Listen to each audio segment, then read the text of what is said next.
বাংলা নিউজে আপনাদের স্বাগতম। জাতীয় চলচ্চিত্র পুরস্কার 2017 সালের গেট থেকেই ফিরে যান অভিনেত্রী শাবনূর। প্রধানমন্ত্রী শেখ হাসিনা গতকাল সোমবার জাতীয় চলচ্চিত্র পুরস্কার 2017 প্রাপ্তদের হাতে পুরস্কার ও সম্মাননা তুলে দেন। বঙ্গবন্ধু জাতীয় আন্তর্জাতিক সম্মেলন কেন্দ্র থেকে জমকালো অনুষ্ঠানের মাধ্যমে পুরস্কার বিতরণ করা হয়। নিয়ম ছিল অনুষ্ঠানের আগেই সবাইকে উপস্থিত হবে।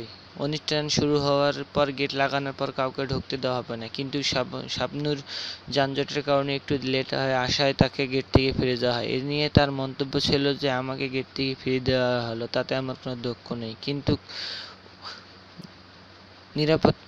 নিরাপত্তারা আমার সাথে অনেক খারাপ ব্যবহার করেছে। এই নিয়ে তার অনেক ক্ষোভ প্রকাশ করেছেন। জাতীয় চলচ্চিত্র পুরস্কার 2017 প্রধান অনুষ্ঠানে আমন্ত্রণের উল্লেখ ছিল নির্ধারণের সময় আগেই আমন্ত্রিত অতিথির আসন গ্রহণ করতে হবে।